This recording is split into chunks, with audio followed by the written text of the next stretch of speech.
Luis, gracias por conversar con la audiencia de esta semana sobre los hallazgos y las conclusiones de este último informe del Grupo de Expertos en Derechos Humanos sobre Nicaragua de Naciones Unidas. En este informe, el GREN identifica a 54 altos funcionarios del Estado de Nicaragua, del Ejército, la Policía, el Frente Sandinista y también agentes no estatales que son señalados de cometer graves violaciones de derechos humanos y crímenes de lesa humanidad. Esta cadena de mando de la represión tiene un orden jerárquico definido. Se puede decir quiénes son los que están al frente de esta cadena de mando. Es claro que en la cúspide tenemos al presidente Daniel Ortega y Rosario Murillo. Y lo que vamos en el informe es que vamos por delito. O sea, vamos examinando las ejecuciones extrajudiciales que tuvieron lugar en 2018. Después vamos a ver el delito de tortura, las confiscaciones, las desnacionalizaciones. Entonces, no vamos por cadena de mando, sino cómo en los hechos se produjeron esos abusos, violaciones o delitos. Por ejemplo, en la represión del 2018, como saben ustedes, eso fue una operación conjunta con la policía, con el ejército, con los grupos paramilitares, con mandos del Frente Sandinista. Y claro que señalamos a las personas más claves. Los 54, digamos, tenemos mucho más nombres, pero tenemos un umbral de prueba y no podemos poner todos los nombres que están denunciados por las fuentes. Nos concentramos en las figuras claves. En el ejército, por ejemplo, el general Julio César Avilés, que es responsable por la represión sistemática del ejército en abril 2018, la policía, Francisco Díaz, pero también el subdirector Ramón Avellán, los asesores Néstor Moncadalao, el asesor presidencial de seguridad, que es un actor clave en las estructuras paralelas, Fidel Moreno, el secretario general de la alcaldía de Managua, que hace el enlace entre muchas cadenas de mando y actuando como apoyador político a múltiples niveles. Lo intentamos disectar por delito y no tanto por cadena de mando. En el informe se dice reiteradamente que el GREN tiene motivos razonables para creer, dice, que este funcionario tiene responsabilidad en la comisión de estos delitos y se habla de asesinato, encarcelación, ejecuciones extrajudiciales, tortura, deportación, persecución. ¿Qué quiere decir motivos razonables para creer? ¿Eso es un término probatorio? Estamos señalando personas, no estamos diciendo que esas personas son responsables y mucho menos que que no estamos condenando a nadie. El umbral probatorio de motivos razonables de creer es más o menos lo mismo que hace un procurador para presentar cargos. Yo soy un procurador, pero no somos aquí procuradores, somos expertos de la ONU y estamos señalando como parte de nuestro mandato los presuntos responsables de violaciones de derechos humanos, todos que gozan de la presunción de inocencia y solamente pueden ser condenados en un tribunal que tiene competencia y que les ofrece todos los derechos de la defensa y de un debido proceso.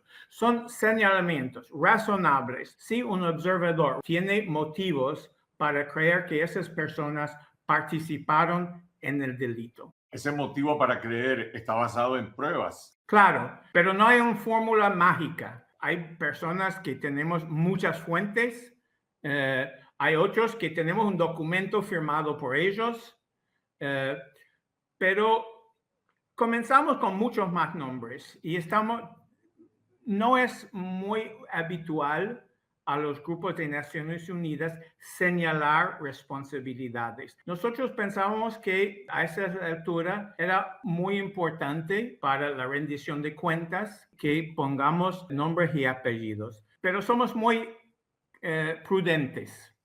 Tenemos muchas más personas. Además, en los gráficos que anexamos al informe, tenemos siluetas de personas que hemos identificado, pero que no vamos a nombrar, porque pensamos que por el hecho de que Naciones Unidas te señala en un informe, ya es grave. Hay personas, funcionarios que fueron señalados en informes anteriores y no aparecen ahora en esta lista de estos 54. ¿Significa esto que han sido excluidos, liberados de su responsabilidad? No estamos excluyendo a nadie.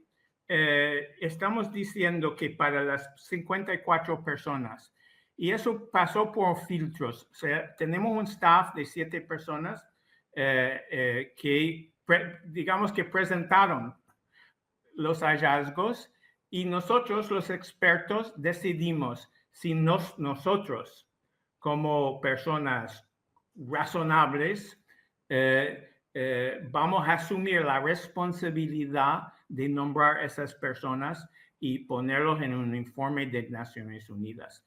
Entonces, para nosotros la vara era bastante alta.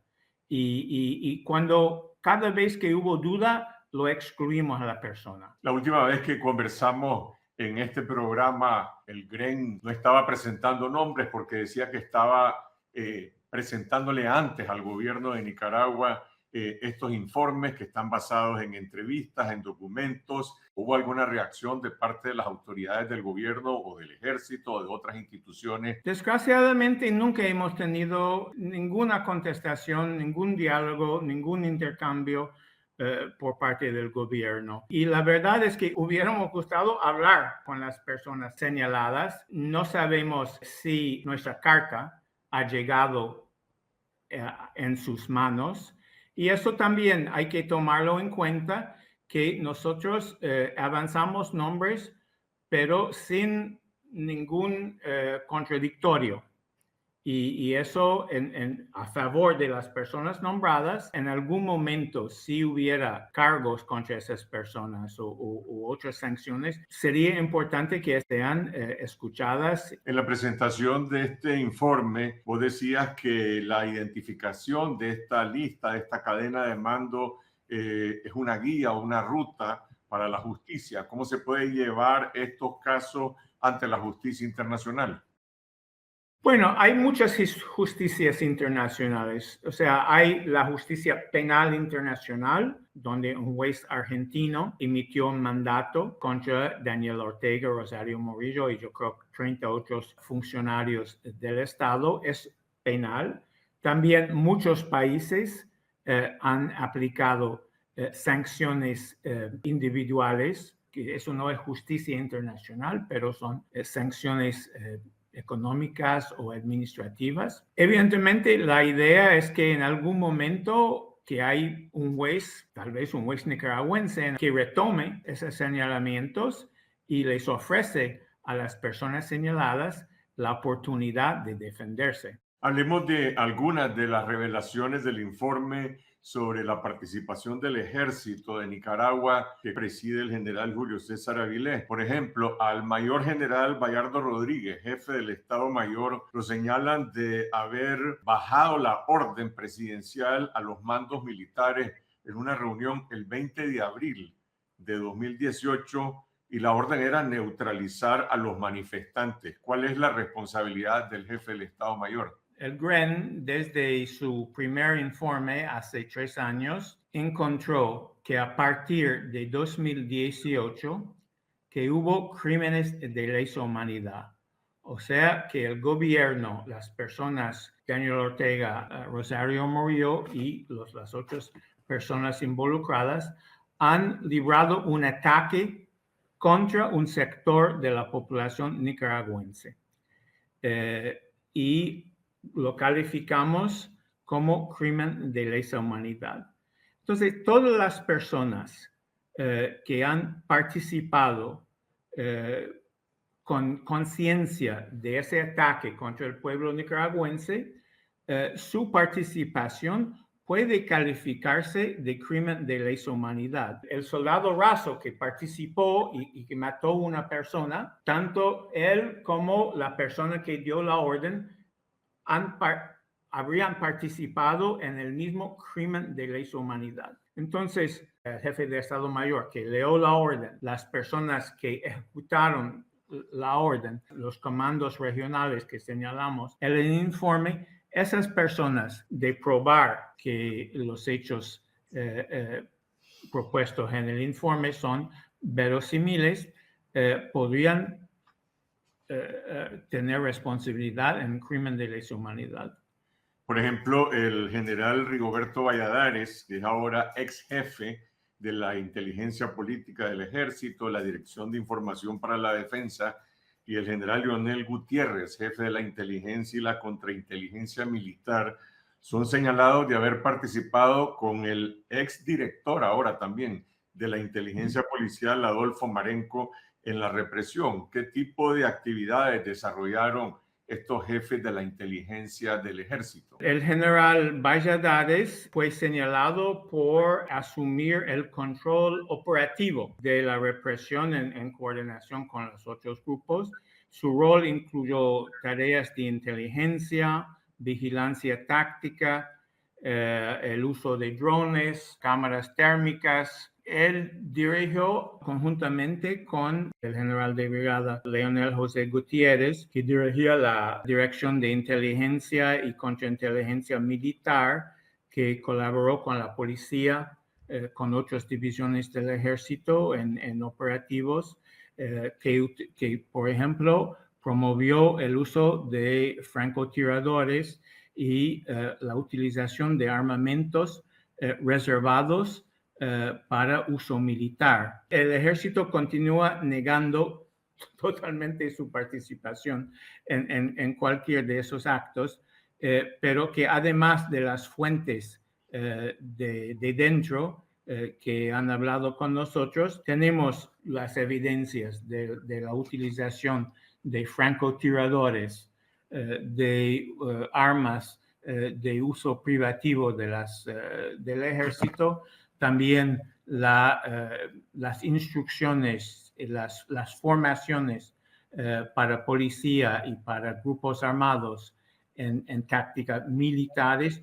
Todo eso confluye en señalar la responsabilidad del ejército y de esas personas. También se señala al jefe del Comando de Operaciones Especiales del Ejército, el coronel Manuel Salvador Gaitán, que participó junto con la Dirección de Operaciones Especiales de la Policía, la DOEP, en la represión, y a otros 5 coroneles del Ejército, jefes de los 4 comandos de las regiones militares y el destacamento sur que participaron en la represión. Es decir, hubo inteligencia, hubo armas, hubo francotiradores, hubo participación también de militares en acciones represivas. Claro, eso es el sentido de nuestro hallazgo, que el general Salvador Gaitán era uno de los principales responsables para el despliegue de los francotiradores y bajo su mando se ejecutaron operaciones con armas de alta precisión. Y después señalamos los comandos regionales y mostramos en el informe cuántas ejecuciones extrajudiciales hubo bajo cada mando en los enfrentamientos y en las ejecuciones y en los asesinatos por región, por comando. El informe dice que hay algunos documentos que prueban el funcionamiento de esta cadena de mando y cómo se emiten órdenes, pero que después de que se intensificó la represión, la mayoría de las órdenes dejaron de ponerse por escrito y solo se transmitieron de manera verbal. ¿Cómo se pueden probar esas responsabilidades? A partir de un cierto momento, no hubo órdenes por escrito y muchos de los órdenes escritos tampoco tenemos acceso. Son fuentes que tenemos, fuentes de personas que participaron, personas dentro del sistema. Evidentemente no podemos revelar las fuentes y claro que en algún momento si hubiera un proceso contradictorio sería complicado porque esas personas no pueden o no quieren o no pueden hablar públicamente. Además del ejército, la policía y algunas otras agencias estatales, el informe también describe la operación que llevan a cabo lo que llaman fuerzas progubernamentales, es decir, las fuerzas de choque, los paramilitares que ahora han sido institucionalizados como policías voluntarios en la policía. Tenemos los grupos de choque, la Juventud Sandinista. Señalamos personas como Pedro Amílcar Orozco, como Milton Ruiz García de la Juventud Sandinista. Esas personas fueron bajo una operación conjunta con la Policía Nacional,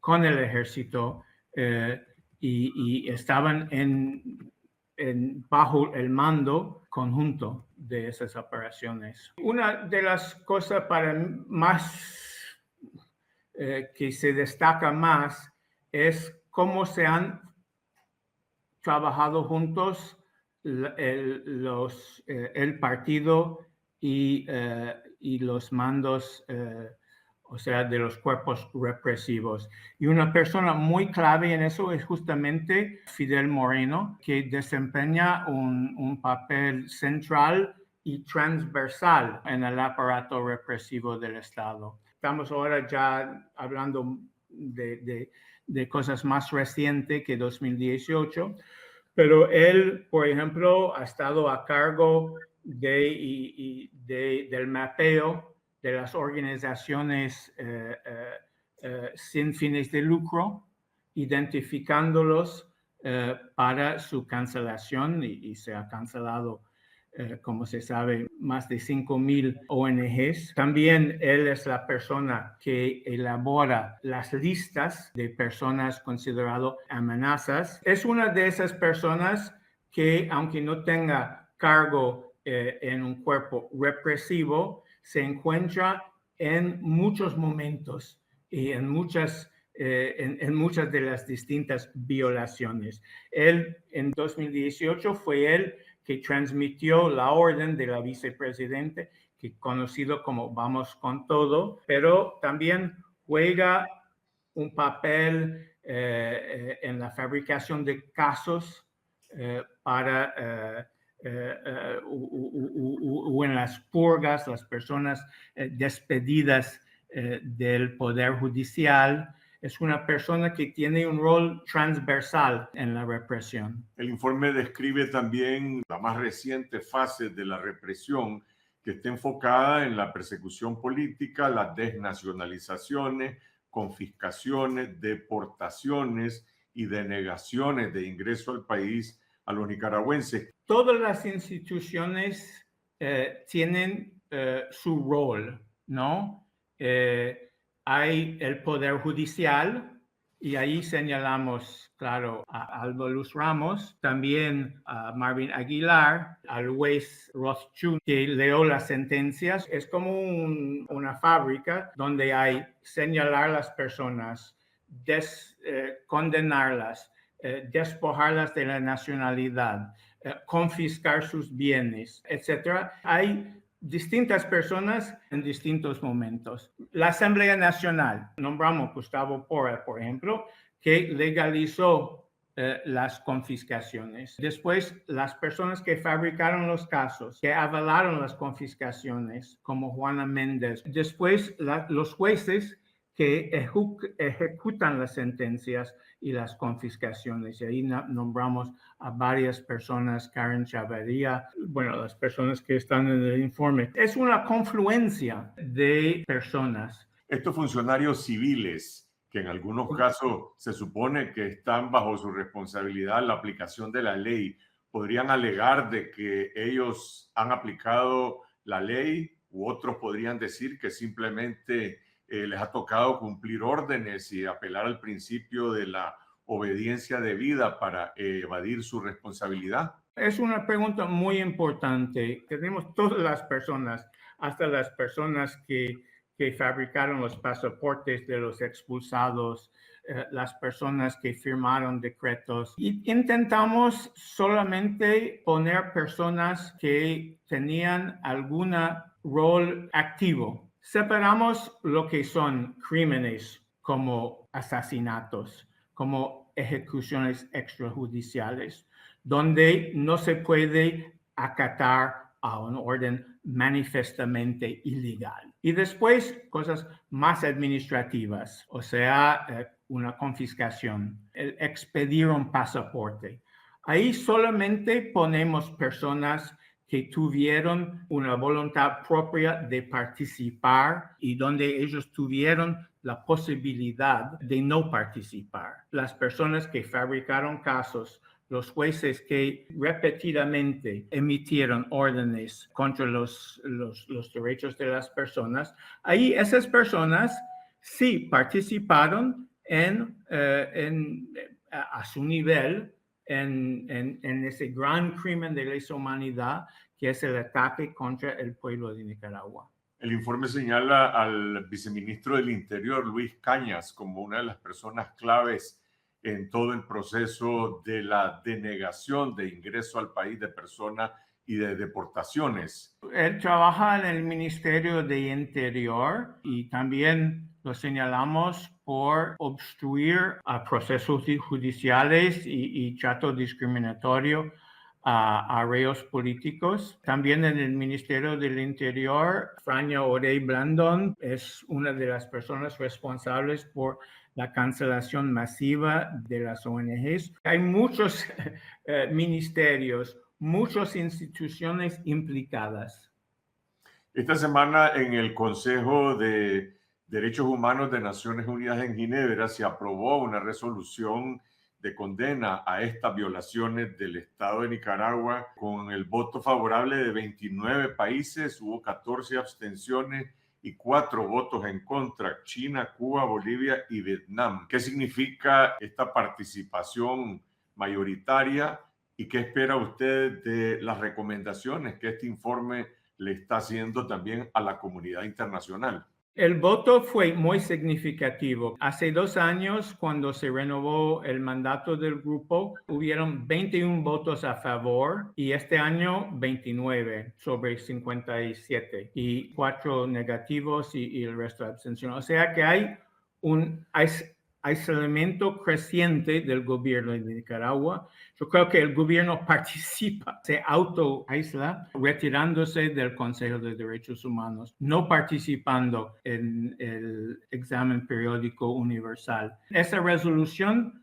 eleva el rango del informe del grupo, el ítem en la agenda donde se discute países problemáticos.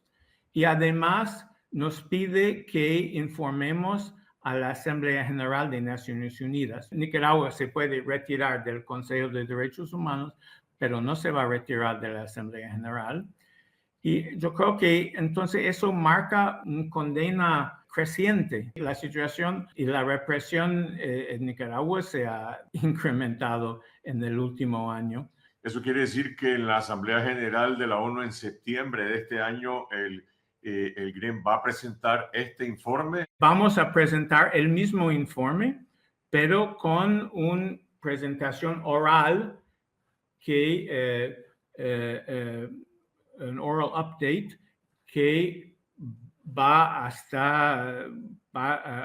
dar cuenta de los sucesos de los últimos meses, del último año.